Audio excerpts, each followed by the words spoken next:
ଶ୍ରୀମଦ୍ ଭଗବତ ଗୀତାର 27 ଓ 28 ଶ୍ଲୋକରେ ଅର୍ଜୁନ ଯେତେବେଳେ ନିଜ ସାମ୍ନାରେ ନିଜର ବିଭିନ୍ନ ପ୍ରକାର ଭାଇ ବନ୍ଧୁ କୁଟୁମ୍ବ ଓ ଆତ୍ମୀୟ ସ୍ୱଜନମାନଙ୍କୁ ଦେଖୁଛନ୍ତି, ସେ ଦୟାରେ ବିଗଳିତ ହୋଇଯାଉଛନ୍ତି ଏବଂ କୃଷ୍ଣଙ୍କୁ କହୁଛନ୍ତି, ହେ ପ୍ରିୟ କୃଷ୍ଣ, ମୋ ସମ୍ମୁଖରେ ଯୁଦ୍ଧର ଇଚ୍ଛା ନେଇ ଠିଆ ହୋଇଥିବା ମୋର ସମସ୍ତ ଆତ୍ମୀୟ ସ୍ୱଜନମାନଙ୍କୁ ଦେଖି ମୋ ଶରୀର ଥରି ଉଠୁଛି, ମୋ ପାଟି ଶୁଖି ଯାଉଛି।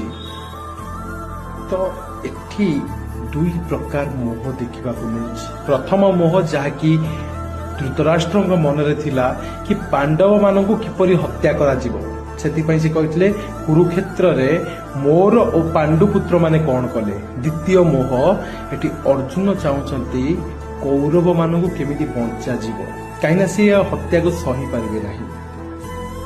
ଏଠି କିଏ ଶ୍ରେଷ୍ଠ କୁହନ୍ତୁ?